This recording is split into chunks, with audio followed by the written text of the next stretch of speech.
Dayami mga ka-hybrid. Gaano ba kahalaga itong dayami sa ating lupa dito sa ating area, no? At dayami ito ay isa sa mga mabisa na makakatulong sa ating palay mga ka-hybrid. Ayan. Pero dito wala nang mga dayami mga ka-hybrid. Kinuha na lahat. Ito lang natira, kukunti.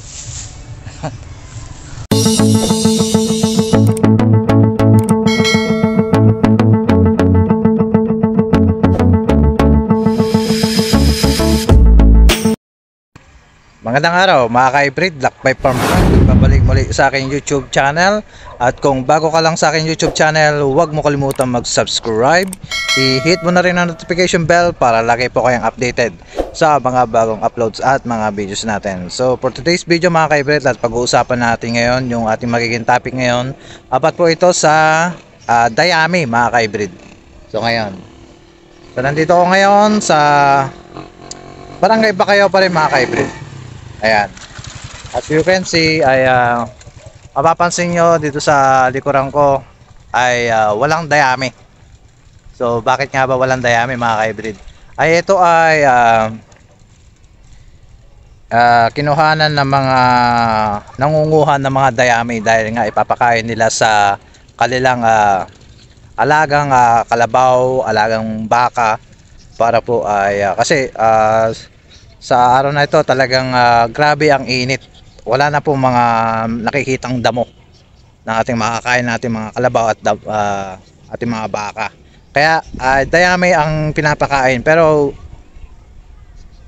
para sa inyong kalaman mga ka-hybrid ay ang dayami mga ka-hybrid ay isa mga importante na ating pag-uusapan ngayon mga ka-hybrid, no? So aalamin natin yan mga ka-hybrid. At pag-uusapan natin ngayon yung magiging topic ngayon about dayami, no, kung bakit walang dayami rito at bakit hindi dapat ibigay o yung kunin o gawing pakain sa ating mga kalabaw, baka.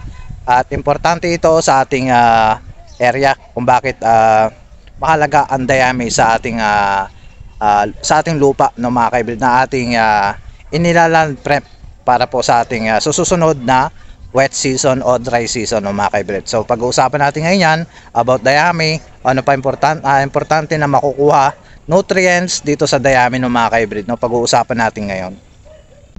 Ayan, what's up mga ka-hybrid, at nandito na naman po tayo sa panibagong video update. At pag-uusapan po natin ngayon it's all about dayami mga ka-hybrid. So marami na po tayo mga ka-hybrid na mga ka-farmers po natin na nakakaalam nito. Pero share ko pa rin mga ka-hybrid yung ano po ba yung nakukuha nutrients dito po sa dayami, at isang pagkakamali ng isang mga ka-farmers po natin na kung bakit sinusunog po nila itong dayami sa kanilang area. Dahil nga daw ay isa sa mga dahilan ay bumabara daw po yung dayami pagka ito po ay inaararon ng mga ka-hybrid. Dahilan at causing ng mahirap na pag-aararo sa kanilang area, no, mga ka-hybrid. So ang di alam sa mga ka-hybrid natin, mga ka-farmers, ay isa sa mga mali pong pamamaraan po yon mga ka-hybrid. So isang mga diskarte dyan, ikalat po natin yung dayami para po ay madali po itong araruhin ng anuman po na pwede yung mechanical na pwede po yung ginagamit ng pang-araro po mga ka-hybrid. So imbes na sunugin, isang yung pagka po sinusunog din po, isa din sa mga bawal na rin po yung gawin sa ating dito sa ating lugar, na ang pagsusunog ng mga katulad ng mga dayami ay ito po ay pinagbabawal na rin po mga ka-hybrid.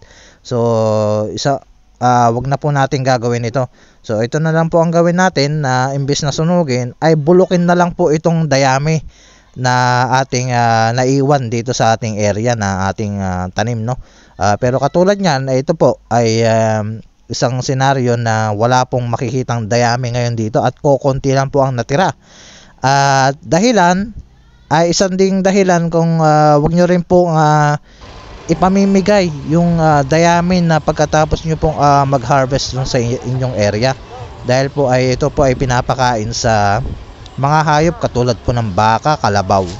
Yan po ay isa sa mga wag nyo pong gagawin.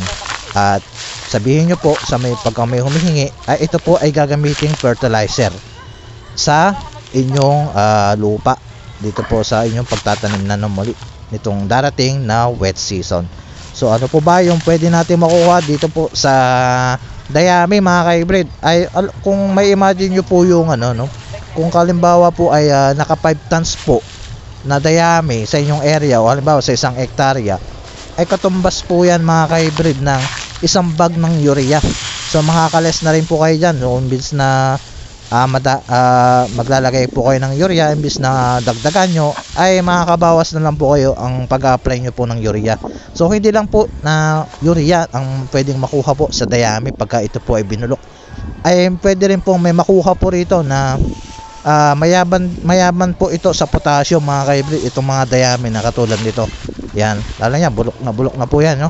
Pagka yan po ay binulok, ay meron pong content ng potassium po yan mga ka-hybrid na makakatulong na nutrients para po sa pagbulas ng at paglago at pagdami po ng inyong ani sa inyong area.